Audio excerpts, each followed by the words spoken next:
Life can be tough. You've got big goals, but sometimes you feel stuck.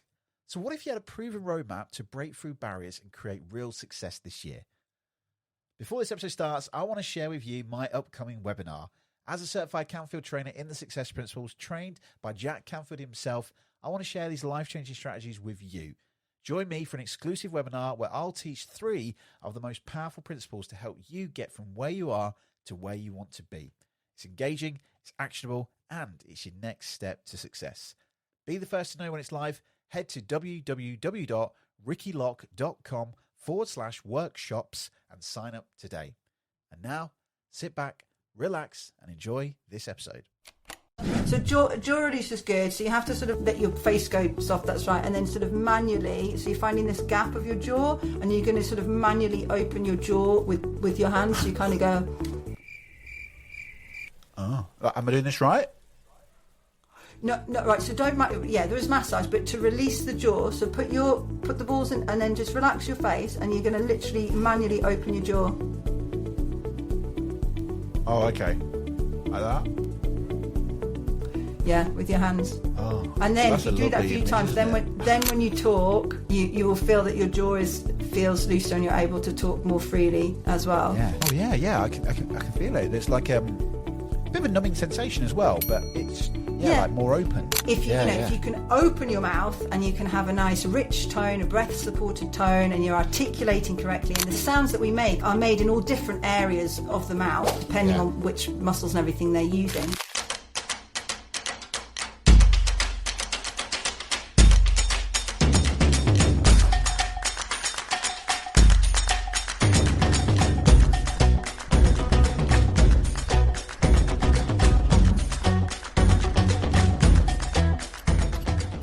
Research shows that first impressions are formed within the first 7 seconds, and vocal cues are a substantial part of this. Studies indicate that a person's voice can be up to 38% of the initial impression made during a conversation, which includes qualities like tone, pitch, and speech rate. So because this is really important, let's have a little bit of discussion about our voice. Welcome to the show, Kaffy Rice Oxley. How are you? I'm good, thank you, Ricky. I'm all good. Yeah, nice to be here. Yeah, lovely to have you here. So, Kaffy, obviously you're a voice coach at Voice Confident. Tell us just a little bit about what that is that you do. Well, I'm looking at all areas of voice training, and as you say, the voice is something that people do judge us on, and if people are going to judge us on our voices, then really we want it to be something which really represents us, advocates for us, that we like the sound of ourselves, because if you don't like the sound of your own voice, your voice allows you to give physical manifestation to your thoughts. So if you don't like your voice, then that's going to put barriers between what you're thinking and how you're able to communicate with people. So I help people with their speaking voices, and also with all of the presentation things around. That's all the non-verbal, all the posture and the gestures and the facial expressions, everything else that we're doing when we're speaking and communicating with people. Brilliant. Now, and I'm really, really interested in this because, we've known each other for almost a year now. And obviously when I met you, there was lots of synchronicity, synergy, however you want to describe it, because we both do presentation training. And one of the great things that we often talk about is in the Confident Club, we talk about the tools in the toolbox and about how we can make more impact. And I think it's just something that we often see in presentations, that people we speak in that kind of modulated tone, in that same voice, and we believe that that's all we can speak about, and that's how we speak. But my question is this, Kaffy, could I sing like Beyonce? Ooh, that's a really difficult one. I'm tempted to say yes. You don't have to put me down. You can say no. You are male, so this is a difficult one. But no, you're absolutely right. So your voice is an instrument. We've talked about this. Your voice is an instrument. Your voice can do amazing, amazing things. Most people with their spoken voice, they're only using a fraction of what this instrument is capable of. And I always say to people, you have to think that, your vocal instrument is the same as all the great singers, all the opera singers, Beyonce, Whitney. Your vocal instrument is the same as all the great singers who've ever lived, all the great actors, all the great impressionists. Think of all the actors we know on TV that can show up in completely different ways just by changing their accent and the voice and the way it's produced. We all have the same vocal instrument. So it's just a series of, muscle movements and, things interacting in this very complicated instrument, and habits, physical habits. So, you can pretty much learn to do whatever you want with your voice. Singing, absolutely. Everybody can sing. It is physical. It's just a case of learning how everything works and learning to produce things in a certain way. So all this, I can't sing, I've never been able to sing, rubbish. Everybody can sing, and everybody should sing because it's really good for you. It's good for the soul to sing. Well, thank you. You've fulfilled my dream now, because I used to believe, like, you know, like, it's one of those things, like, you know, you're from Lincolnshire, you can't sing, you know, in those tones that you have.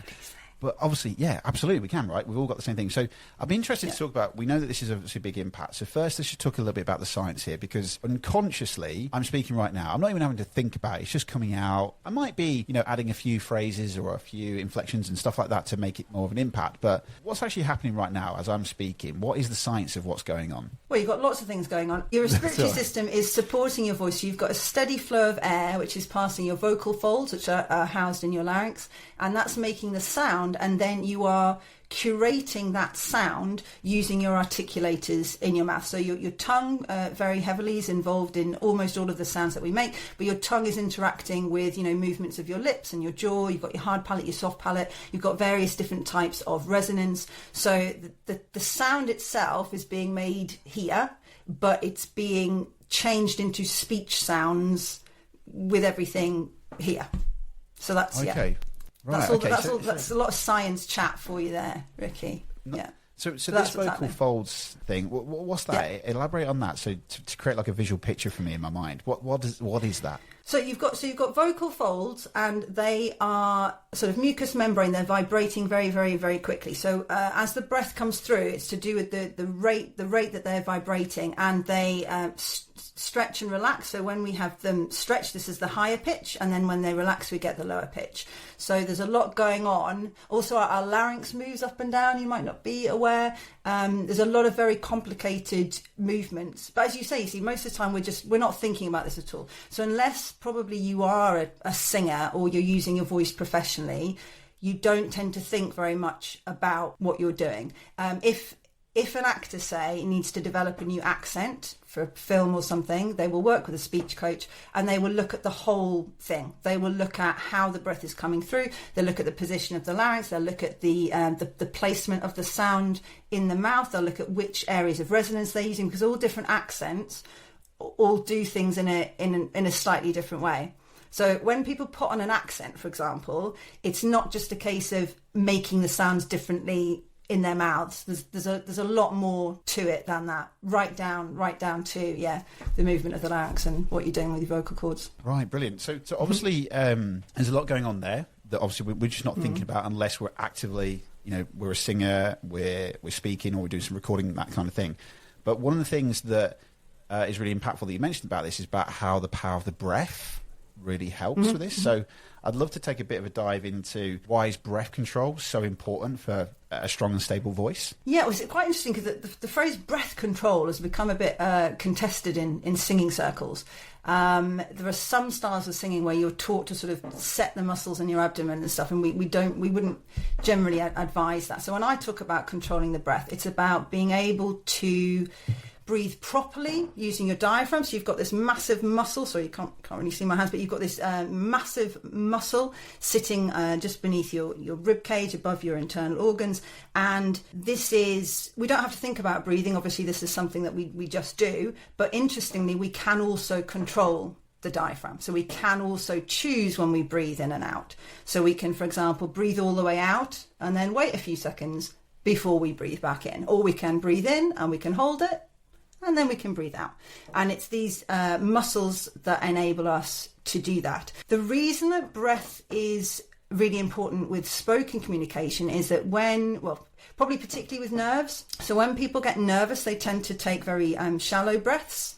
And if you take very shallow breaths, you tend to have to take more breath. And then, so when you were saying earlier that you were running out of, you were losing your voice, it may be that through that day, you've not had the breath support that is properly, it's a breath pressure thing as well. So probably the breath pressure hasn't been correct on the air that's been coming through your vocal folds. So perhaps you've been breathing too shallowly, perhaps you've been speaking without enough breath pressure support, and this is all very wearing on the vocal folds. So then by the end of the day, if you've been sort of doing that all day, yes, by the end of the day, you are going to feel fatigued. So Yeah, so with spoken, we don't think so much of breath control, but we think about breathing properly. So we would take a nice breath in through the nose, and as you do so, you would feel your lower ribs and your floating ribs sort of expand. So they go out forwards, and they go out to the side, and this is to allow your diaphragm, which will then push down. This is why your tummy moves out when you're breathing properly, because it pushes down on your internal organs. So your belly sort of moves out, and your ribs rise and expand, and this gives you the most air you can. And then when you breathe out, the diaphragm, then it's like an elastic sort of thing. So the diaphragm sort of springs back into place, and your belly comes back in. But yeah, if at any point if you're breathing right up here, you are going to get just too much air going in and out all the time. We don't actually need a lot of breath to speak on. Most of us speak without a lot of breath, but yeah, that's the danger, is if you're sort of breathing, if you've got far too much coming in, far too much going out. And of course, a breathy tone as well. If I put a lot of breath through my tone, I might start to sound either very anxious. You can sound really excited. So if you talk to, if your daughter comes home from nursery or whatever, done something really cool, she'll be like, Daddy, Daddy, Daddy, and this is what we do when we're really excited. But it also can make us sound very anxious. And if you do that over a period of time, you feel it. It is drying. To put that much air through your tone is drying. So being able to breathe properly using your diaphragm and to moderate the amount of airflow is important. Yeah. So interestingly then, I think I see a video quite recently of a singer on stage, somewhere like, Glastonbury, and he had his top off, and the video was like diaphragmatic breathing at its perfection. And what happened was his belly, have you seen this? Yeah. I don't think so.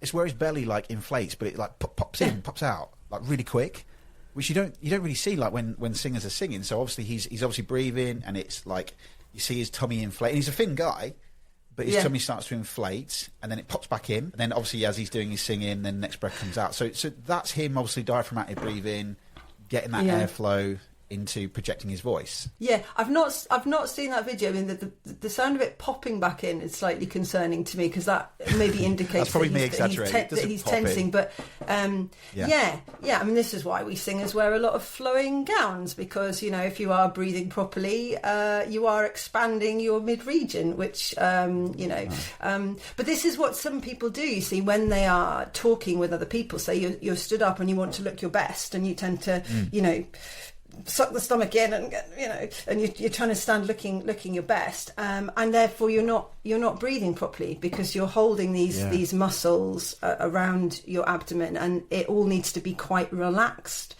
in order that you can take the breath that you need to. And it feels like, you see, people say breathe into your belly. You're not breathing. You can't breathe into your belly. You're breathing into your lungs. Yeah. But it feels like you're breathing into your belly, because your lower organs move out as they're pressed down by the diaphragm, and they move out. So it's a helpful thing to think, breathing into the belly. Yeah. Or sometimes I say try and breathe into your toes.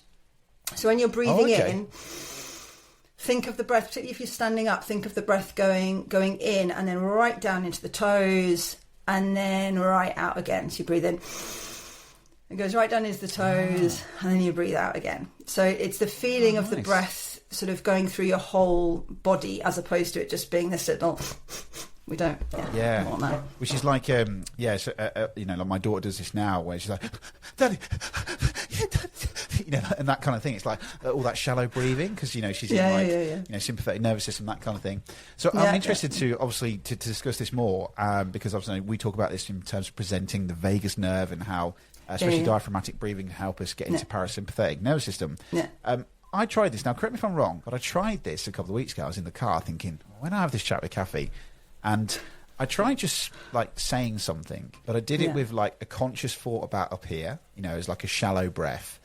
And what I was listening to was like, so if I was to say, hi, my name is Ricky, okay, and then if I did it with the diaphragmatic breathing, like, hi, my name is Ricky, there's such a difference between that. And is that just because of the airflow that's coming out? Yeah, and as I say, it's partly to do with this thing called breath pressure. So it's to do with, the rate at which the breath is coming through. I mean, you make a really important point there about the vagus nerve. And of course, when I'm helping people, as you do, with anxiety, this is my absolute go-to technique to move from fight or flight into rest and digest is diaphragmatic breathing. It's like, there are loads of other things. There's some great eye techniques, but the root of it is the diaphragm. I mean, and I only learned relatively recently why that the diaphragm literally is physically stimulating the vagus nerve. I mean, it's absolutely amazing, really, to send that very powerful message to the brain that no, we're okay. As I say, I mean, I've said to you before, it's all about tricking your brain, really. When you're in a stress response, it's about tricking our brain.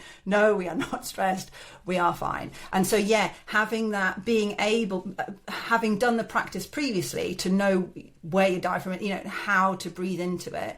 And it's so powerful. It makes such a difference. But in terms of tonal quality, absolutely. I mean, if I breathe out and then try and talk... So if I talk to you now, Ricky, and I've got kind of there's no breath here. I mean, you can hear it's not a very attractive sound. So I sound really very nervous, but that's what people do. Yeah. Oh, that's better. Conversely, if you have too much breath, because sometimes people say, oh, just take big, deep breaths. If I speak with too much breath, I'll try and do this. Hi, Ricky, my name's Kaffy and I'm a voice coach. So again, I can't because I've got too much air. Reset. Yeah. Because I've got too much air there, I also can't control it. So if you take too big a breath, at the beginning you think, oh, I must take a deep breath, take a huge breath, and then you try and talk. That won't work either. And in fact, if you're a person that has a naturally breathy tone, you don't, but in case of someone's listening that has a naturally breathy tone, or if they find that when they're nervous they speak with too much breath, actually breathing out a little bit of breath before you start to speak. So if you breathe in, just let a little bit of it go, and then start to speak, it will help you sort of correct that breath pressure. I mean, everybody, it's a bit like personal coaches for fitness. Everybody is so different.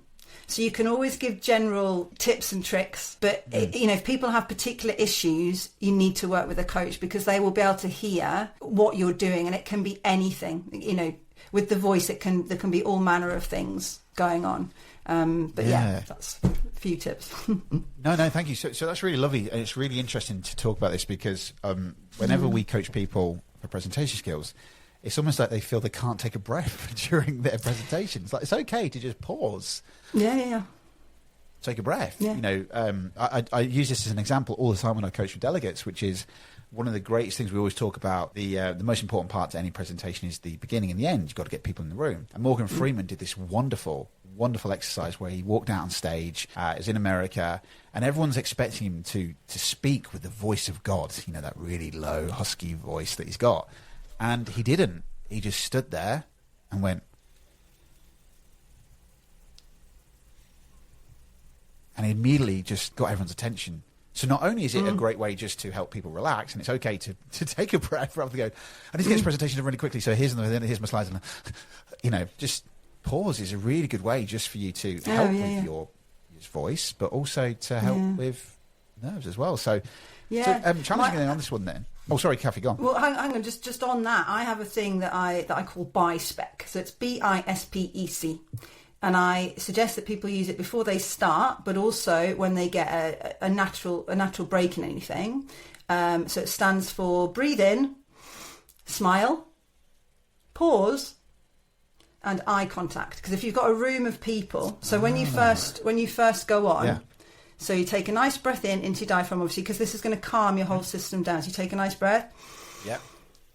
And you pause, because that's sort of saying to people, oh, something's about to happen. And you smile, and if you smile, we've not actually talked about this yet, but when you're smiling and you're lifting all the muscles in your face, particularly if you can smile with your eyebrows and your eyes as well, this is also going to help you with your vocal tone that's about to come out, and your eye contact. So if you're walking to a big room, you're looking around the room, and this is hello audience, that this is me, I'm smiling at you, we're going to have a great time today. The pause says something is about to happen, and then you start. And again, you can try that. You can do that again when you have a natural pause, whatever it is. Say you've just asked a rhetorical question. I usually take that sneaky opportunity to BiSpec, breathe in, smile, pause, eye contact, and then you continue. And it's a natural reset for you. It's a natural reset for the audience. It sort of reconnects you and them. So that was he was doing a sort of version of that. And the pause, as you say, which says something's about to happen here. Hello, folks. I'm here, something's about to happen, and everybody gets prepared in the room for what is about to happen. and then it's happens. very commanding. Very, yeah. It grabs authority, doesn't it? Because I think most people think that I have to start my presentation off by going, "Hi, my name's Ricky. I am a confidence coach, and today we're going to talk about slide number 1, please." When actually just standing there saying nothing is great. So just to recap on that, so I've got that correct. So because I was like holding my breath, and when I was smiling, I was like, wait, when do I breathe out? So I breathe in, pause. When do I breathe out? Well, so breathe in. But you see, for me, I've been doing this a while, so I tend to do it. It's all kind of a one thing for me. So it's a breathing and a smile and a pause and a looking around the room, and then we go on. So it's does that make sense? Yeah. As I breathe in through my nose, No. So as I breathe in through my nose, I will also be smiling and lifting. Because sometimes, especially if you're sort of halfway through a talk and maybe something's gone wrong, or maybe you're thinking, oh, I didn't say that quite right, or maybe you're thinking, that guy's asleep, or whatever it is you're thinking, and your face, you forget, sometimes you can forget to be doing the eye contact and the smiling or the appropriate expression. So it just gives you that moment of reset. You get to a pause, you ask your question, or you've just changed your slide or whatever, and then you're like, and then we go on, and it's just a momentary thing. But because you get the combination, because as you know, that the smiling mechanism as well also sends messages to the brain that we're okay, because we don't smile when we're under threat. So the diaphragm, vagus nerve, we're okay. The smile and the lift, we're okay. And the eye contact, you're making personal connection again to the brain that says, this is good. I'm looking at one person, we're connecting, this is good. And all of these messages, it's like a sort of real, hormone boost. Yes, we're good. And then you can carry on. And if you practice it, it's like everything, it takes practice. But if you practice, just the doing of it is a memory in your brain. Ah, yes, this is what we do when we're resetting and we're okay. And then you go on. Yeah. So, every if you work on that as a technique, it gets better and better. And then you can, I actually do it in conversation sometimes. If I realise I'm, either not focused or, my face is fallen or whatever, then and then I'm back. That's nice, yeah. That's a good way, isn't it, to, like you said, trick the brain. The physiology there, I'm smiling, so the brain goes, oh, great, he's happy, so let's make him feel great. And I've just realised that Daniel, who's my teammate, confidence coach, he does this at the end of the workshop. So on the end of day 2, he stands there. I've just realised what he's doing, so I now know that. So that's fantastic. I'm going to let him know that. So obviously, we talked about the power of breath, how that's really important. Yeah. Is there another breathing exercise that can help with vocal endurance? So we've obviously done the BiSpec.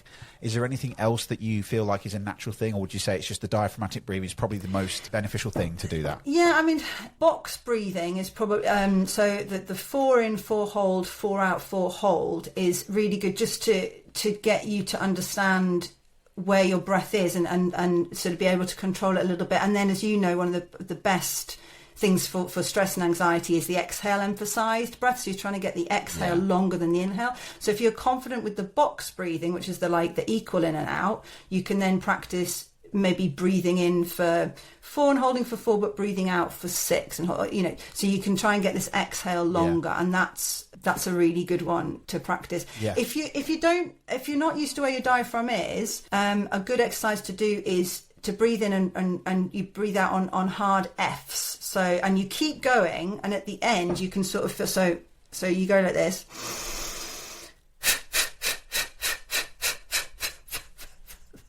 Almost until you can't do it anymore. And go on, try it, Ricky. And then at the end, I'm breathing through so my you mouth. Breathe in, and then you just go so you're going. Oh yeah, you can feel, yeah. And then you feel this sort of stab here. Yeah. And that just sort of engages. And then breathing out, going F. Yeah. And if you keep doing it right till the end, you sort of feel this bit of a stab here. And that's the movement of your diaphragm. And then so after that sort of engages your diaphragm. Like if I need to warm up very quickly, I normally start with that. Do you want me to run you through if I was doing a really quick warm up? That might be helpful. Yeah, let's go for it. Yeah. So if I'm doing a really quick 5-minute warm up, I would do that a few times just to engage, and then I would do some exhale emphasized breathing just to make sure that we've just talked about. We've not So we talked a little bit about the larynx. So to warm up our vocal folds in a gentle way, the best ways to do this are either humming, because what we're trying to do is, if I were to go straight to singing, this is quite hard because you're getting a lot of air through the folds. So to warm up the folds without a lot of air coming through, we can do humming. We can do what we call lip trills, like, you know, that kind of, because again, you've not got as much air coming through. My particular favourite is nunga nunga nunga. So if you imagine Nunga, nunga nunga nunga nunga, because what you're doing there is you're moving the resonance from so you're moving from your like nasal resonance to your laryngeal resonance. So you're going nunga nunga. So it's like my mouth, nunga. so I can feel my tongue at the top there, Kaffy. Nunga nunga. So nunga nunga nunga nunga nunga. Yeah. Yeah, so you're going from the which is a type of resonance, to the which is like your laryngeal resonance. Okay, cool. So that's kind of like those throat singers, you know, I can't do it, you know. You know what I mean, right? Yeah, wow. Okay. But you know, if I'm driving, I'll be like singing along to something, but not singing. I'll be going nunga nunga nunga. So I listen to One Republic, so I'll be going ninga ninga ning ning ninga ninga ning ning ninga ninga ning. Oh, okay. Yeah, anything that you can do ninga ninga to. And then I would move on to now we've not actually talked about articulators at all. So your articulators, the way you articulate the sound is really important. A lot of us talk very quickly, and people say, oh, I talk too quickly. A lot of the time it's just that we're not actually articulating enough, because if we were articulating properly, that would necessarily slow us down. So as I said, your tongue is your main articulator, and I know this is one of your favourite exercises, Ricky. So we have the 8. So what we're going to do is we're going to polish our teeth with our tongue. It's not very attractive. We're going to go. I apologise for any listeners. That's one cycle. Let's pick this up. So pick a corner of your mouth. So that's 1.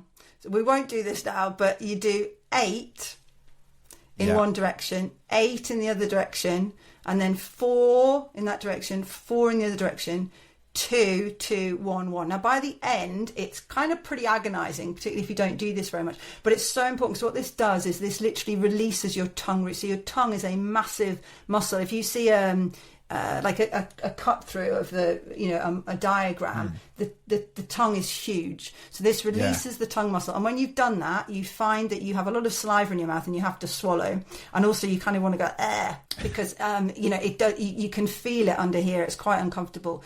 But then if you talk after that, your tongue feels a lot more free in your mouth.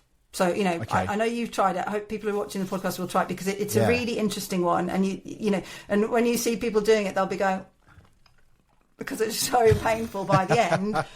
But it really does release the tongue, and then you can make all of your speech sounds much more effectively. You could also, I would also maybe do a quick jaw release. I would give my face a bit of a quick massage. So jaw release is good. So you have to sort of let your face go soft. That's right, and then sort of manually. So you're finding this gap of your jaw, and you're going to sort of manually open your jaw with your hands. So you kind of go. Oh, am I doing this right? No, right. So don't. There is massage, but to release the jaw. So put the balls in, and then just relax your face, and you're going to literally manually open your jaw. Oh, okay, like that. Yeah, with your hands. Oh, and then if you do that a few times, then when you talk, you will feel that your jaw feels looser, and you're able to talk more freely as well. Yeah. I can feel it. There's like a bit of a numbing sensation as well, but it's like more open. Yeah, but you see, again, when people speak, very often you see people who can do this. They sort of set their jaw, and then all of the speech sounds are being made in a very small. And people do this when they're stressed as well. They sort of tense everything up, and they don't breathe, and so you've got this poor vocal quality, and you've also got just all of the sounds being made with the lips and the teeth and the tip of the tongue, and it's just not very attractive. It sounds like a very closed tone. If you can open your mouth and you can have a nice rich tone, a breath supported tone, and you're articulating correctly, and the sounds, the sounds that we make are made in all different areas of the voice, of the mouth, depending on which muscles and everything they're using. In terms of placement, so we talked about nunga nunga nunga nunga for resonance. In terms of placement, a lot of, particularly England, well, you've just been to America, so people have nice sort of nasal voices over there, but in England, sometimes, particularly with all these Zoom calls, we get very lazy. So we tend to slouch a lot and we talk a lot off of our throats. So we get a lot of this, what we call vocal fry, which you can do for a little while and makes a sound, maybe quite relatively chilled. But it's not particularly good for the back of our throat. So we want to get the sound forward. So in terms of placement, you're aiming to get the sound behind your front teeth. So to try to get the placement there as opposed to here, because this is going to be really tiring for my voice. So I want to get the placement up here behind my teeth. So to do that, the best thing for that is to do a nya or a nya. So if you go nya, nya, nya, and nya, and think about it, it's coming out of this region. It's not nasal exactly, but it's coming out of the middle of your face. Nya, nya, nya. Think about it pushing at whatever you're looking at now, Ricky. Think of it, the sound going directly sort of, out of your top teeth in a straight line. Nya, nya, nya. And then try and go nya, nya, nya, nya. And then say I'm Ricky, I'm Ricky, I'm Ricky. I'm Ricky. I'm Ricky. Yeah, and then try and say right? I'm Ricky, but so the same placement of the sound. Ricky. I'm Ricky. So if you can you feel where the placement of the sound is now? Yeah. I can feel it there. I'm Ricky. So it's about doing the nya. Yeah, and then you want to obviously transfer it into what you're saying. So with people who have real placement problems, I would get them to say whole sentences with nya at the front. So nyai niki nyai nyan fident nyab. I'm Ricky. Wow. So until they can sort of feel the placement in the correct. I mean, if you must know as well, because if you're doing a whole day wedding or whatever, then by the end you're getting lazy and it falls down. A lot of people also have that thing they do in speech where they start here. So when they're talking to you, they start here and the end of every line is sort of relaxing into here. And then they'll come back and speak correctly, but just sort of falls back and back and back.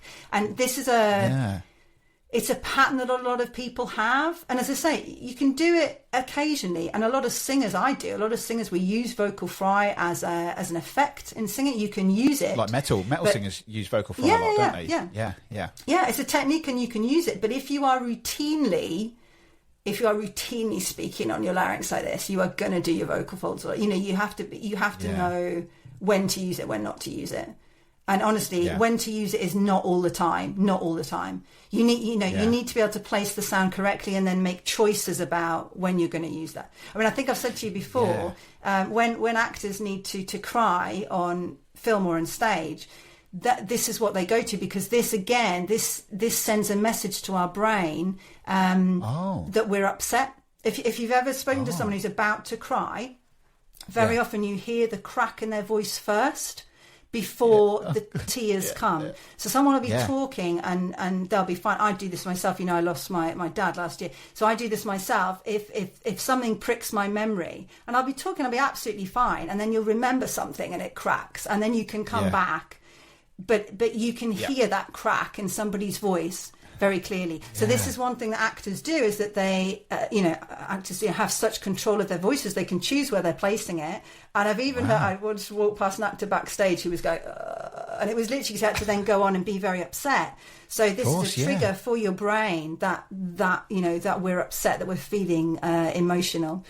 Similarly, so this is one for your confident people. Similarly, then to make yourself feel confident, we smile. So we have exactly what we're saying. We have the breathing, the vagus nerve, the smiling, the muscles. All of these messages are going to our brain. And also, if I produce a very nicely placed, a forward placing tone, and my breath pressure is fine, all of this is sending messages to my brain that I'm feeling confident. So if you can learn how to do the correct voice placement, that will help you to feel confident. It's a biofeedback thing. Learn how to do this technical thing, place your voice correctly. you will feel more confident because you'll sound more confident to everybody, but literally you'll actually be more confident because the confident hormones, the mood boosting hormones, will be flying around. Interesting. Wow. So we obviously talk about a context of that in terms of feeling in a good state, so changing your physiology. Yeah. So didn't realise that also changing your physiology also affects the voice too. So it makes sense, doesn't it, really? Didn't think about that. But that vocal fry thing is really funny because I love metal, and it always surprises me. But I absolutely love singing in the car, and I don't do any vocal warm-ups at all. It's probably why sometimes when I get to the end of a... and I can't do the vocal fry, but I saw a really funny video where someone was like, so the vocal fry, you go like, meow, like a cat, meow, meow, and then I can start. I mean, like, I'm not as good as Ollie Sykes from Bring Me the Horizon, but like, it's great, but amazing tool.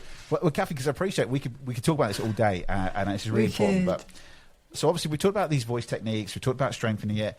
One of the things that I wanted to talk about was that, and I've my own worst enemy at this, about how do we ensure our voices remain really resilient even under heavy use.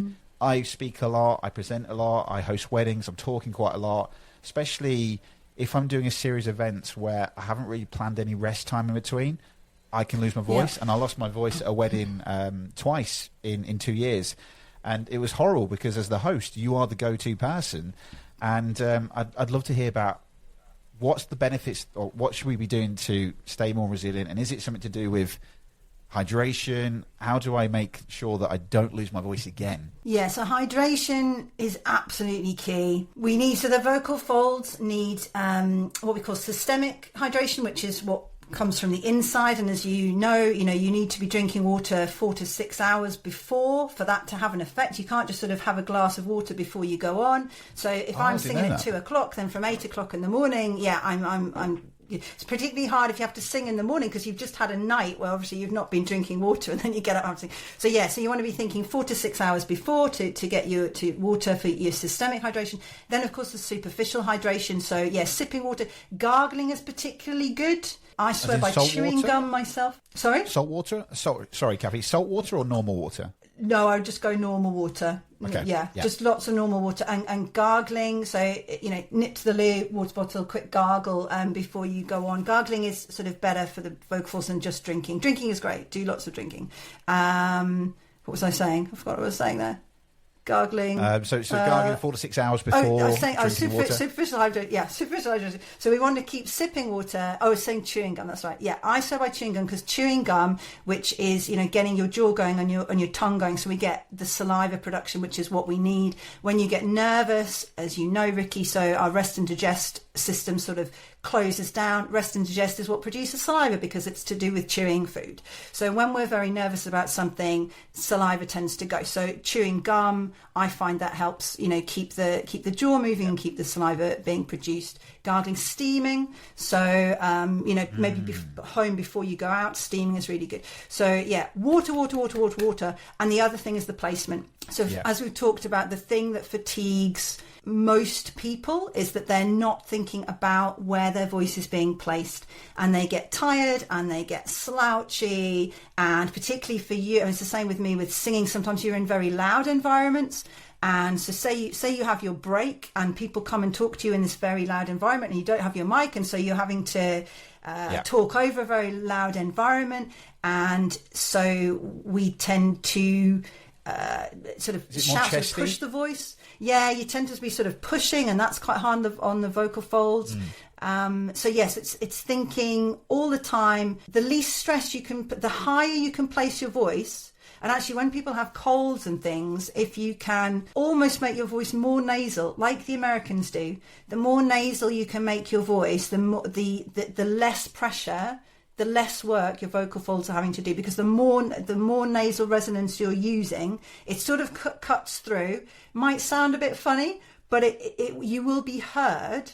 You can be heard, which is the important thing if you're having to perform or speak, when you feel that you're losing your voice. But you're not causing much damage. So the worst possible thing that you can do is think, I think I'll just speak really quietly. I'll just whisper. I'll just put like whispering's really bad, so people say, oh, I'll speak really quietly, I'll just whisper. No, don't do that, because that's just putting like extra breath through your vocal folds and extra stress, and that's not what we want. We want to get the voice as forward as you possibly can, use all the resonance in your face, take the pressure off of your cords. So it's basically water and placement is the two most important things. So that's really interesting, because if I do close up at an event, quite often if it's a corporate event or even at a wedding where you've got a wedding singer playing in the background, it is very loud. So sometimes, if this is someone's ear, you're like, sorry, what was that? Yeah, hi, I'm Ricky, I'm here to entertain you. And then over time, if that's like, then I'm hosting later on, by the time I get to about 6 o'clock, I'm like, oh my God, and then you start to feel run down as well. Yeah, to sound really sciencey, what you're doing there as well, when you said, hi, I'm Ricky, and you sort of, you lifted your pitch there, but still in your sort of chest. Yeah. So you're actually lifting your larynx there. So you'd be so your larynx would be higher and tighter, and your jaw, everything is going to tense up, because you're trying to make yourself heard. So you're sort of yelling. So you get all this tension. We've not really talked about that, but and sort of muscle tension, neck tension is bad for the voice as well. So bizarrely, probably the best thing you can do is try to undercut the noise. And this is particularly for women, because we tend to speak at about the babble noise. We tend to have the same pitch. Men normally find it easier because you can just go deeper and you can undercut the noise. So it's a tip for women as well, is to, instead of trying to go over the top, try and go underneath it. So actually make your voice more resonant. So use more resonance, slightly lower your pitch. Don't talk in your throat, but slightly lower your pitch and use more resonance, and try and talk underneath the pitch of the babble. It's very hard. Oh, okay. It's very hard when you get loud environments and you don't want to lose your voice. It's one of those things, isn't it? I think, like take responsibility, where I've had to do this before, and I've mentioned to people that if loud music it's in my contract, if loud music is too loud, then the performance will have to stop, because I can't do my job if it's too loud. Quick fire question then. Ice in water, I've heard, dries your throat out. Is that correct, if you're having a glass of water? I've not heard that. I'm not familiar with that myself. I don't use iced water. I just have room temperature water. Also, if you're ill and you lose your voice, I do swear by honey and lemon. I'm definitely a honey and lemon girl. Not just before you talk, but sort of beforehand for the antibacterial qualities, etc. So warm honey and lemon. But no, I'm just a room standard water kind of person. And lots of it. So I just realised, Kaffy, I think that, because I lose my voice quite a lot, and I think, because sometimes where I've done like a series of weddings, then I'll rock up and deliver a Compton Club workshop, and some of the coaches will know this, where like my voice is going, probably because I got a bad cold, because of nursery bugs and that kind of thing, and then you start to feel run down, chest infection. Yeah. But I believe that I'm probably damaging the voice because of those events where I'm going, sorry, hi, my name's Ricky, hi, who are you? And over time I'm just damaging it, and I'm not really giving it. So I'm thinking about, because I'm conscious for time, a question I wanted to ask you, which is in relation to this as well, is about dry mouth. So I've seen this before, where speakers will often go, dry mouth when they're presenting, they might get the little bit white there, sort of thing. So dry mouth, is that linked to nerves, or is it just not enough hydration earlier on in the day, like that 4 to 6 hours? I think when you see people do it in performance, it's normally nerves. I mean, yes, obviously your mouth will dry if you're not sufficiently hydrated, but it happens very suddenly. And if you've ever had a sudden shock, I had it happen to me once. I had some bad news, and almost immediately it was like my tongue was sticking to the roof. It's quite an extraordinary thing when it happens. So if you get on stage and you're very, very nervous, and that stress response kicks in, and as you know, your whole system is just, where is the oxygen? I need loads of energy, and everything else just stops. Saliva production just sort of slow down and stop. So so you get a dry mouth. You can't move your tongue as well, so your articulation goes, and then people are thinking, and then sometimes you have to clear your throat, because this is the other thing. If you're dehydrated, you actually get thicker mucus secretions. So then you get this like all the time, and then you think, I've just like coughed on stage. Oh no, this is going really wrong. And it's like it's a horrible spiral, isn't it? When you can feel these sort of things happening, and you have a sip of water, but it makes no difference, because this is your stress response. This isn't to do with needing a sip of water. So I think the dry mouth thing, which, as I say, I use chewing gum for that myself. It's part of my sort of getting ready for show routine, is that I would have gum to keep my saliva going. But yeah, we've not actually talked much about controlling the stress response, but I think it's all mixed in with that if you do some work to control your stress response, that's going to have an effect on everything, including your mouth not drying. I guess I would say if that happens to people on stage, to just, you have to take things like that in your stride. Just keep having sips of water. It happens to everybody, and keep doing the BiSpec thing, the pausing and the smiling. Try to get those messages to your brain. No, it's okay. I'm okay. Yeah. Generally, people in an audience, they don't mind if there's a 2 or 3 or 4 second pause. They don't actually notice it. You think it's really noticeable. It isn't. Take a second, have a sip of water, reset, smile, try and indicate to the brain, we're okay. These things do come back. And as you know, once you can get that parasympathetic system going again, things come back very quickly. Your heart rate goes down very quickly. The shaking stops very quickly. Your mouth, goes back to normal very quickly. There's a lot you can do. I mean, you and I are the same in that confidence is something you can learn it, you can develop it. There are skills. We don't want anybody out there saying, "Oh no, I could never do that." Or no, "Oh, it's not for me. I'm not confident. I can't do it." It's like, no, you can learn. It's like anything else. You learn the skills. You apply them. You develop them. You get better and better and better over time, and you never stop learning, do you? You and I were both performers. You never stop learning.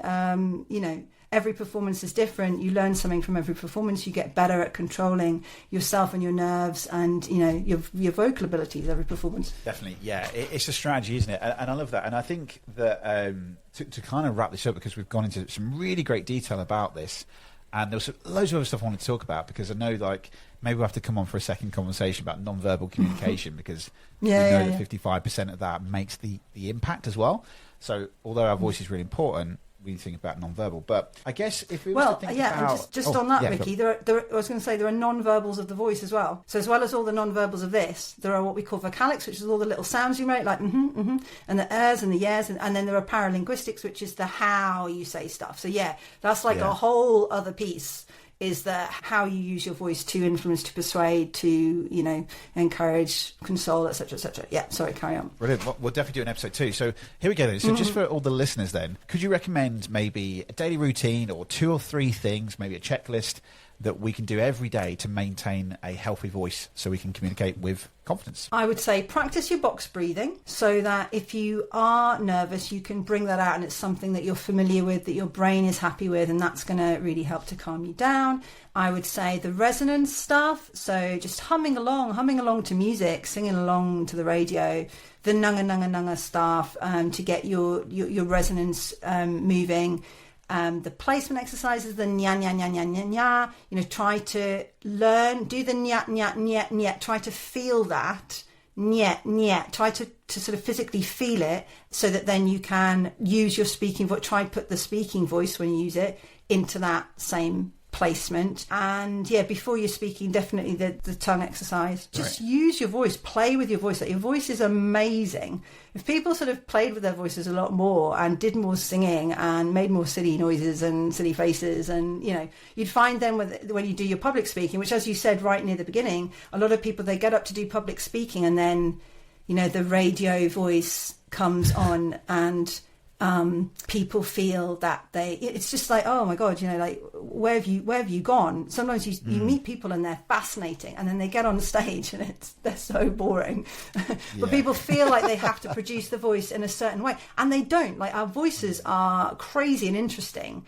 And actually, if you can get on stage, or just in conversation, if you can be using all the different colours of your voice and the tones, and bit of vocal fry just for a bit of variation, bit of everything, that's going to make people interested, and that's going to make you memorable, make people want to hang out with you and work with you. Love that. Kaffy, if people want to find out more, maybe they want to take a step into confidence to improve their voice, what or where can they find you? So I'm Kaffy Rice Oxley on LinkedIn, and my website is www.voiceconfident.com. And it'd be lovely to hear from people. Very happy to give some advice out if people want some help. Thank you very much. Kaffy, thank you for coming on the Unlock podcast. Thank you very much. Thank you, Ricky. Thank you for having me.